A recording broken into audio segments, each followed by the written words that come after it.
Well, did you enjoy the reading last night? I did a podcast where I just read 30 minutes from the new book, starting at page one. I had just got the final PDF and it'll go to the to the printer now. And I just had it in my hand and I decided, okay, this weekend's podcast is going to be just reading the book. 30 minutes, first few pages. So I wasn't really kind of trying to act it out or make it sound good. Just read through it and left it at that. And I thought this morning, well, did you enjoy it? I hope you did. I'm really, really thrilled with it as a book because I suppose I came here after being in hospital in 2021 and I've spent a year doing it.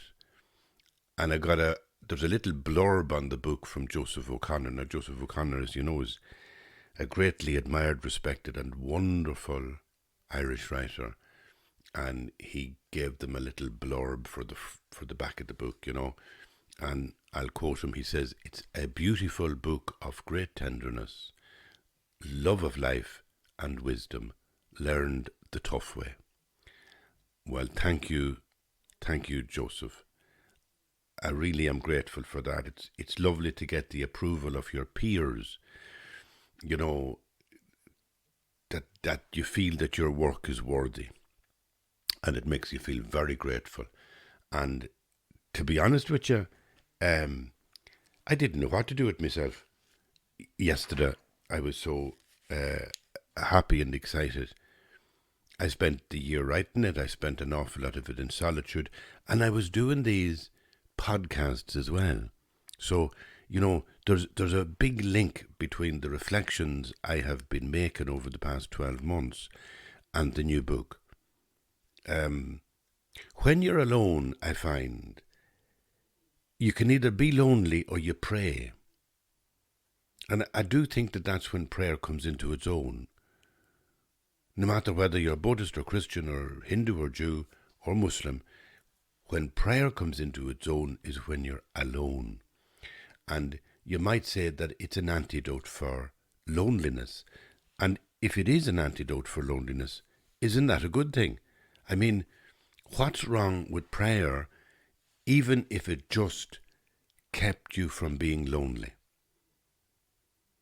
It's not something that anybody can avoid.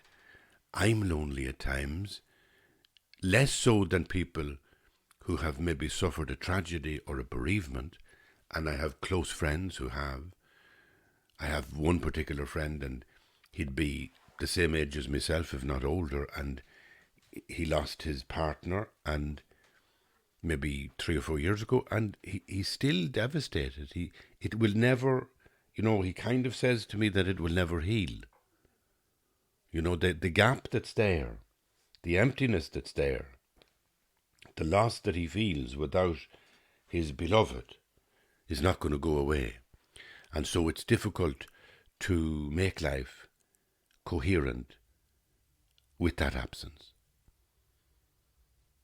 And that loneliness is something that everybody feels. Some people have really tragic, shocking, terrible bereavements. Sometimes people are taken away in life so suddenly, so terribly, that they leave behind a great emptiness in the hearts of the people who love them. And then there's people who have the burden of loneliness, and it sort of nests inside a shell of melancholy, inside a shell of depression or sadness. And I think that I had that, this is 10 years ago, but I definitely went through a period where I was deeply depressed. And after that depression, I felt I would take refuge in anything that would help me out of it. I would take refuge in psychotherapy, which I did, and it did help me. But at a certain point, I felt I need something, not just sort of as an antidote, but something positive to create a new joy. It's one thing like making sure that you're not lonely, but that seems like a kind of a negative tactic. Just make sure I'm not lonely. Well, that's a very neutral sort of condition to be in. I wanted something that would kind of feed me and allow me to say, today I'm full of joy. And because I was fortunate enough to have been involved in faith experience through Christianity and then through Tibetan Buddhism, I realized I have this technique with me. It's called prayer. And so I began lighting the candles and lighting the incense and putting up in front of me an image of the Buddha. And as I speak to you, that image is in front of me right now. Just happens to be here in the room, up on the corner shelf. Just happens to be there. And it's a Buddha figure, a very beautiful one that was given to me and my beloved when we were in a Tibetan monastery in Mongod in southern India, maybe 20 or more years ago. And it's a precious object to me. There's nothing magical about it. It's simply a statue. But it's precious because it represents, in physical form, a replication of the historical Buddha. And in that sense, it represents the focus for me of the whole idea and energy of enlightenment. And enlightenment being that complete detachment, that freedom from the sort of compulsion to love, to be attached to hate, the compulsion to be attracted to, the compulsion to push away from you. All that kind of disturbing emotion that fogs up the sky with cloud of disturbance. And underneath that, or above it rather, if it's cloud, there is a blue sky, an emptiness of real love. The real love that just is aware consciously of other sentient beings struggling and is wishing for those other sentient beings to be released from their struggles and to be free in the bliss of calm abiding and of being present. Just being present eternally. And the great wish, the bodhisattva wish in Tibetan Buddhism, is that you are actually wishing for every other sentient being to be released into this enlightened state, but also that you yourself would be prepared to be reborn again and again for the sake of other sentient beings. And when you eat your breakfast in the morning, that you eat the good food, giving thanks for it, but giving thanks for all the people who made it and prepared it, and all the sentient beings who offered up, let's say, the egg and the various ingredients that make the food. And then finally taking the food and imbibing it and saying, may this food help me give more to other sentient beings. May this food just nourish me so that I can be a better person on the pathway to enlightenment for the sake of other people. And you begin to see in Buddhism that the whole thing becomes about relationality, about other people. Not other people objectified, but kind of the dynamic of you and them, the dynamic of being in love. And love not being attachment, love not being false love, like I need you and I want to manipulate you and I want to use you, but and definitely not being negativity, not being I love you because I hate him, or I love being here because I hate to be over there. No, just an equanimity, a kind of a calm abiding in space and time and awareness that feels that you're conscious of other sentient beings, but that you're conscious of them from the heart. You come to allow your mind fall down into your heart, and then you just open yourself in awareness. And there are Tibetan Buddhist practices, and they're not tricky, and they're not difficult, and they're not hard to find. They're simply the same as all the other mindfulness exercises that you'll find anywhere, with good teachers or on the internet or wherever, basically about breathing and focusing and being single-pointed and all the rest of it. And in that, you have techniques that can keep you from loneliness. And why do they keep you from loneliness? Well, simply because you're focusing on the relationship between other people and you. And it really is one of the great ways out of loneliness, is when you have to concern yourself with the other person, rather than just feeling that you're isolated. And the two ways that happen is, if I feel isolated, right? And I did, and I felt depressed. And I felt terribly alone 10 years ago. My beloved, my partner, she reached out to me like 20 times a day. I don't know how she did it. I don't know how heroic she was to do that. But she reached out to me every single minute of the day. A knock on the door, I'm lying in the bed, I have no energy to get out of bed, and she's there and she's saying, would you like a cup of tea? Now, I was very, very blessed in that. And that is somebody outside you reaching in, reaching towards you and lifting you up. And if you're lonely, it's important to recognize when people do that, because there is sometimes a tendency that you might want to push them away. You might want to really close the door and say, don't be annoying me. Well, I'd say to you, let them annoy you. That's where you need to just open your heart a little bit and just say, let them, come in. Come in to me. Help me. Don't be ashamed or don't be afraid. To acknowledge that you're lonely and that you need someone to reach in. I know my mother was so lonely at times when she was in her older age, late 80s, early 90s, and she was lonely. And I know that sometimes people came to the door who were, close by her, and they would have loved her, and they would have come to that door wanting to reach into her, and she would have held them at the door and kept them out and said, I'm fine, thank you very much, go away, And then she'd close the door and go back and sit watching her television, being lonely and being sad and remorseful and falling into depression. And I'm not saying something that is unusual to say about my mother, because it just happens so often.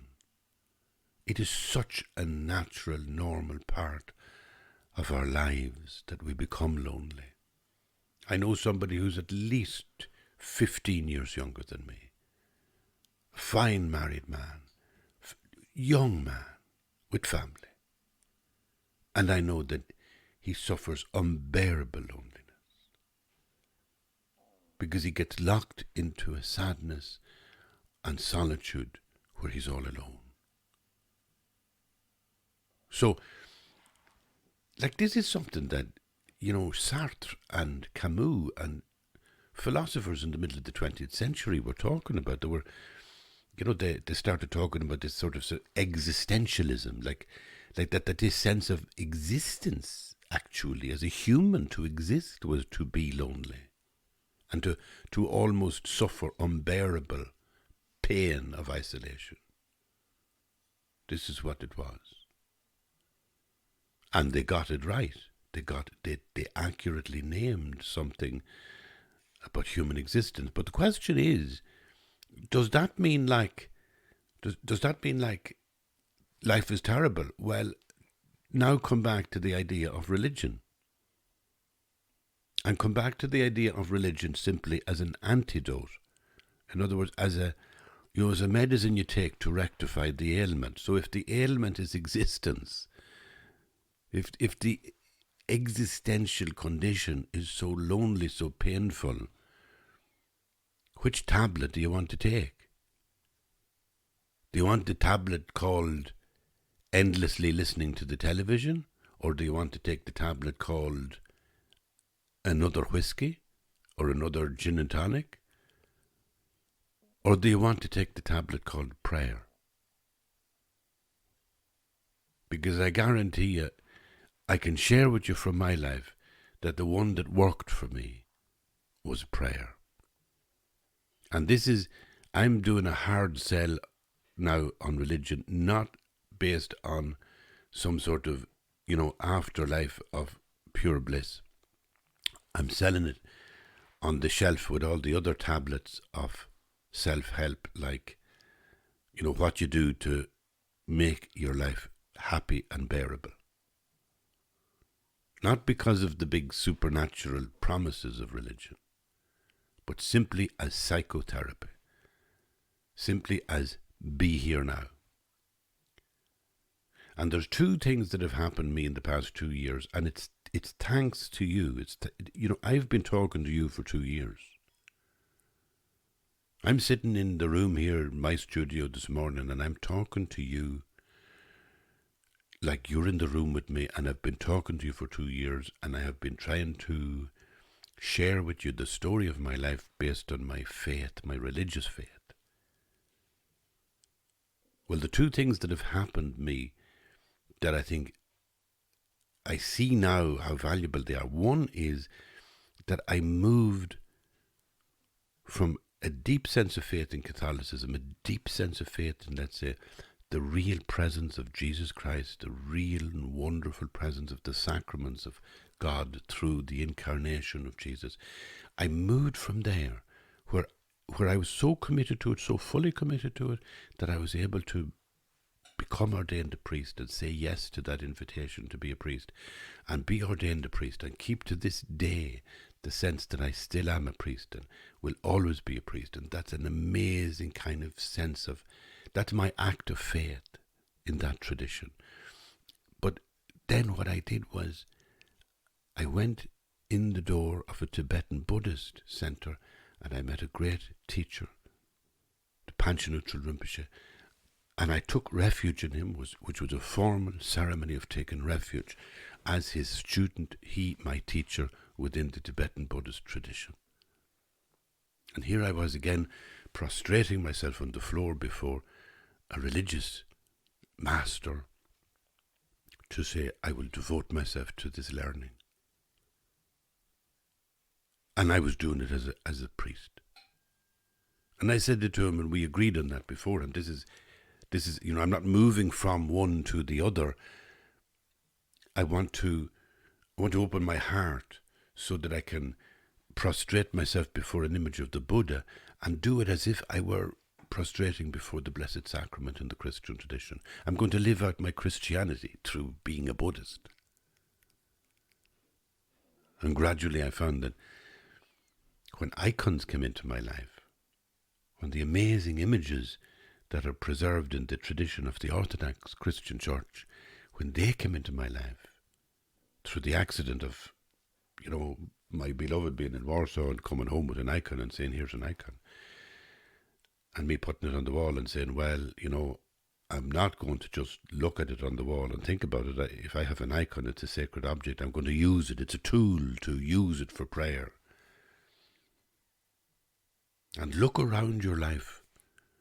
Look around your life and your house and your town and your village or your city, and, go find an icon and bring it home and put it on the wall or in a corner somewhere, and put a tiny little nightlight in front of it or something, and open your heart to being in that present moment, just with that icon. And there's a great master icon maker, Yuri Podolin, once said to me, once you do that, once you bring an icon into the house, it will change you. And then it will change everybody in the house. And eventually it will change even your neighbours.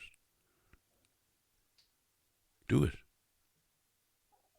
Or do it with the Buddha image. Because in front of me I do have the icons. To my left, up on a shelf, I do have that beautiful image of the Buddha sitting on a whole fold of white silk scarves. And behind it I have the image of the Buddha, which is a kind of it's like a painting, two-dimensional painting in a little frame. And that was the object that was given to me by my teacher when I took refuge in over 20 years ago. And there it is. And he says, always keep that with you. So when I would go travelling, when I'd go touring, if you saw me on stage sometimes up and down the country in Ireland, I'd be going back to my hotel, but that image would be sitting in some corner of the hotel room. And that gave me a continuum, so that the idea, opening your heart in prayer or in meditation can be a 10-minute moment. You don't have to do 30 minutes. You could meditate for 5 minutes is perfectly fine. Do it at morning, do it in evening. Get into a rhythm of it. And keep it simple. I always get scared, teachers like selling ideas that, you're meditating for an hour and all that crack. Fair enough, good if you can do it and all the rest of it. Well, let me tell you, I'm not one of those people. I'm just an ordinary Johnny Soap. I just do it like sometimes when I feel like it, but I try and get into a rhythm. And having that picture is a trick that helps me maintain consistency, so that eventually your day looks like an ordinary day that is punctuated by brief meditation periods. But eventually, if you're getting really on the road, your day will become a complete meditation period interrupted by ordinariness. So you start thinking, not what do I do during meditation sessions? You start thinking, what do I do between meditation sessions? The session where you're still and aware and conscious of divine presence becomes the normal. And then the rest of the day becomes the distraction.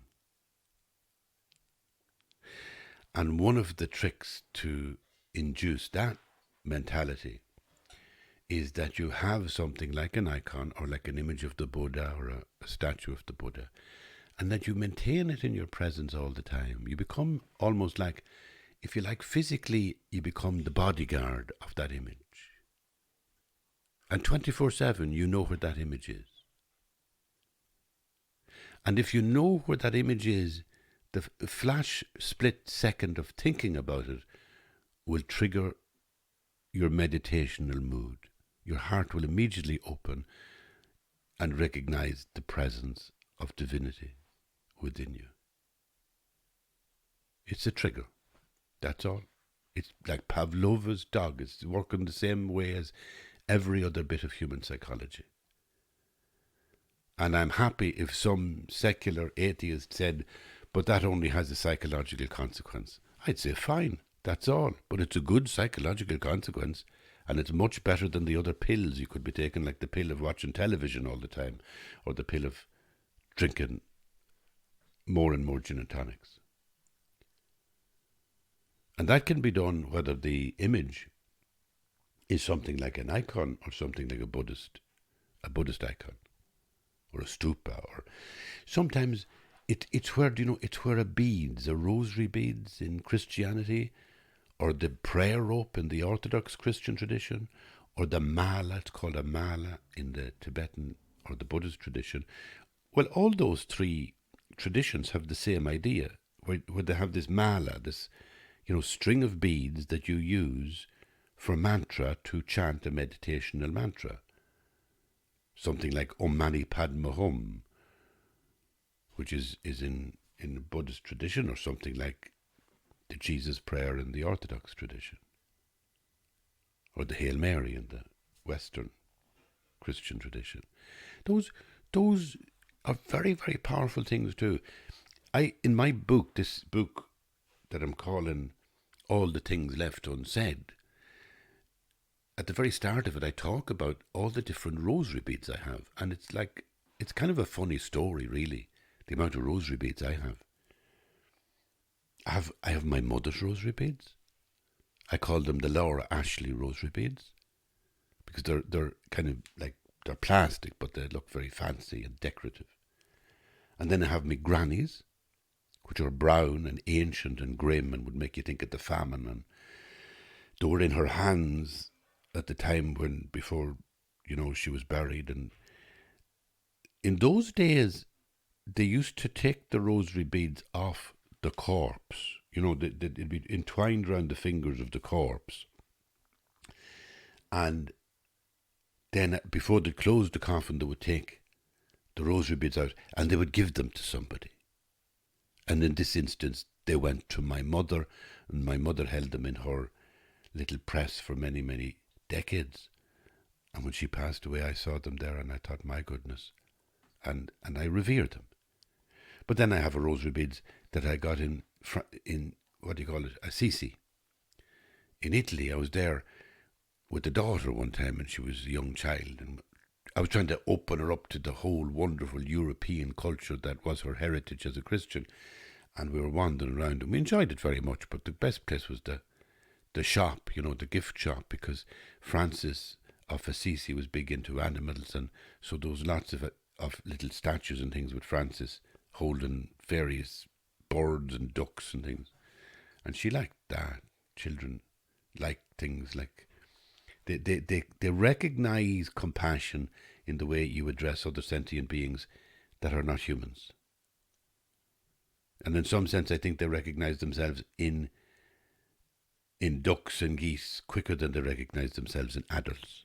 Adults seem kind of almost remote compared to the instinctive, visceral, emotional response they get from animals. And that's a real lesson, isn't it? As to where compassion is healthy and functions well before we kind of make it all complex with adult logic and rational attitude. But I had all these different types of rosary beads, and I talk about them in the book. All the things that's left unsaid. And I'm saying them now because I think that they're also powerful triggers for faith.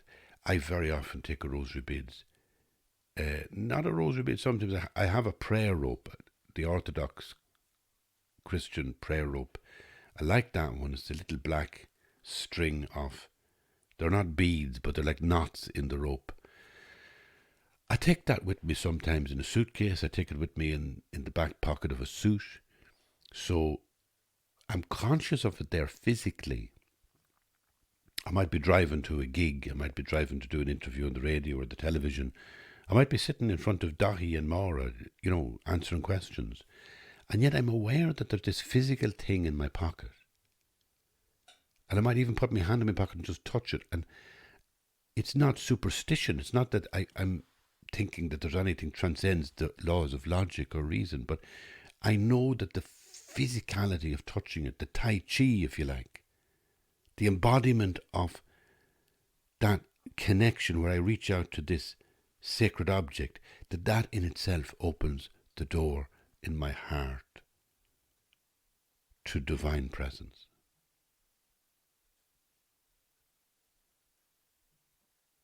All those things are wonderful triggers. And I'll tell you, to finish up, I'll tell you the last trigger I found, because as you know, if you've been listening and following the podcasts, I've been gingerly exploring some of the ocean of beautiful stuff there is within the Islamic tradition. It just is so astonishing, all the wisdom that's in the world. And in the Islamic tradition, because I suppose I first met somebody who I call him my teacher. He's a younger man than me, but he's very, very erudite, wise, compassionate. He comes from a place broken by war. He has suffered in his experiences of war and in his journeys and attempts to get to Europe. And he now lives in Ireland, and we meet sometimes. And I'd love to meet him more often if we lived closer together. But he's taught me a lot about the beauty of Islam and the beauty of Sufi tradition. And again, all these are wonderful traditions for easing the burden of loneliness. And what they all need are, if you like, triggers into the present moment. Be here now is what I say at the end of every podcast, because it's all about being present now. And the divine mystery is simply relationality. It's simply awakening to this present moment. When you awaken to the present moment, there is no disturbing emotion. They all dissolve. They all go away. There's no thing you need. There's no thing you desire. There's no thing you hate or dislike. Nothing, because there's only now. You are here. I am here. We are here now. This is just the mystery. This is as good as the entire cosmos gets. You are the divinity alive right now. Penetrating time right now.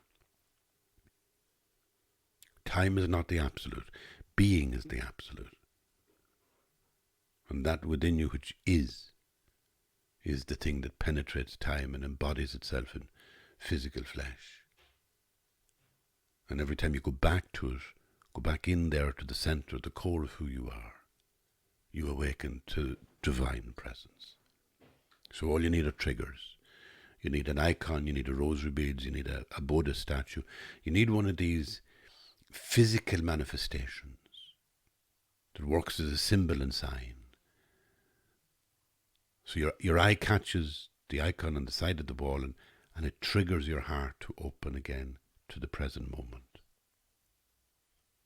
And we had a great example of it many years ago when I was a child, when we had a teacher, a De La Salle brother, who used to have a prayer every hour. He'd get somebody in the class and rotate it, and they would say, "Let us remember that we are in the presence of God." And then everybody put their hands up on their face to close their eyes, and they would be silent for about 3 minutes. And that was the end of the prayer. And he did that every hour. He'd be in the middle of teaching English or teaching mathematics, sums, anything. And then suddenly, bell would go, and whoever turn it was would say, "Let us remember that we're in the presence of God." And we'd all go silent. That was an amazing trigger. That was, I think, the best moment in my entire education. The entire 25 years of my whole education, that was the best. Because it showed me how to open the door regularly into the present moment. Now, Islam has an astonishing technique. It's one of the 5 pillars of Islam. It's one of the essential things about Islam. And it is that you pray 5 times a day. And your prayer is simply to acknowledge that there is no God but the God. And his prophet is Muhammad. That's just a prayer, but it's acknowledging divinity. And it's doing it 5 times a day. And the trick is that these times are very specific times. There's 5 of them. And they come at night. I mean, I'll give you, for example, I got an app. It's on my iPhone. And I searched for Islam prayer times. And there was half a dozen apps available. And they give you a notification every time it's the time to pray. So 5 times a day, 4 o'clock in the morning is the midnight, 6:30, 1:30 in the afternoon, 5:30 this evening, 20 to 9 this evening, and then 11 o'clock tonight. They're the 5 times for today. And the app brings up the times that are appropriate to where I live every day. Now, what do I do?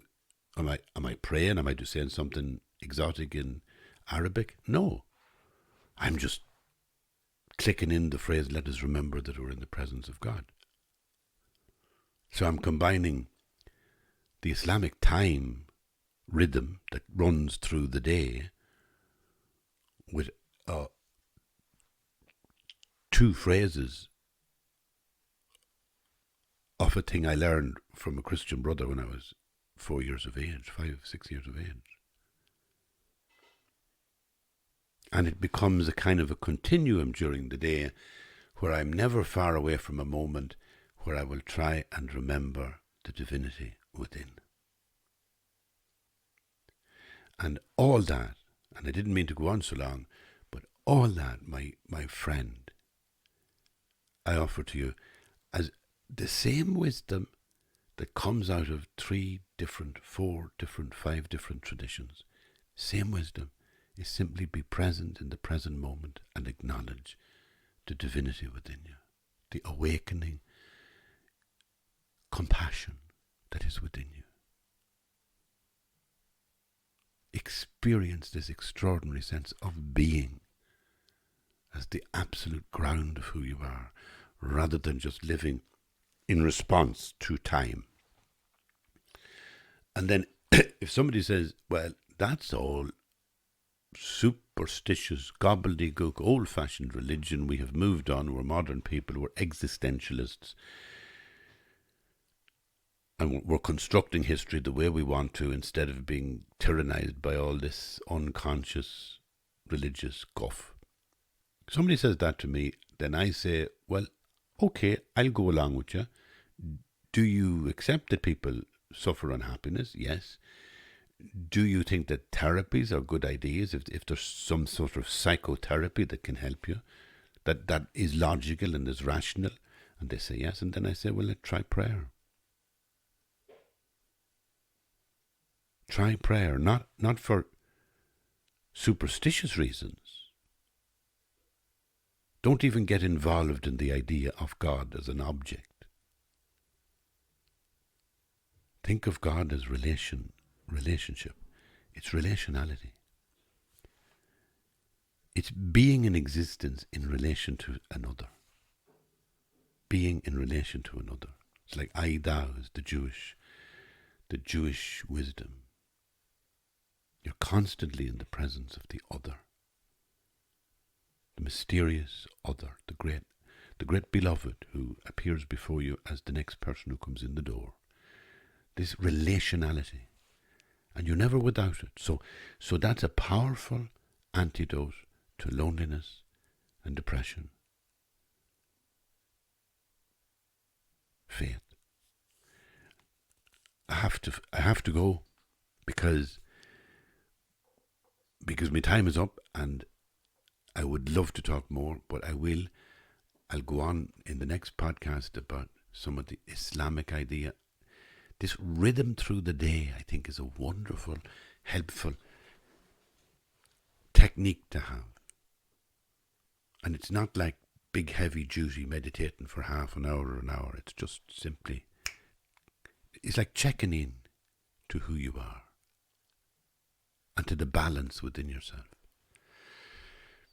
And we'll be doing all that in September. And there'll be loads of adventures because I'll be on the road doing interviews and getting ready for the book to come out. And there'll be all sorts of bits of gossip. And I'll talk more about the book. But for now, you know what I'm going to say. That's right. Thank you for being here.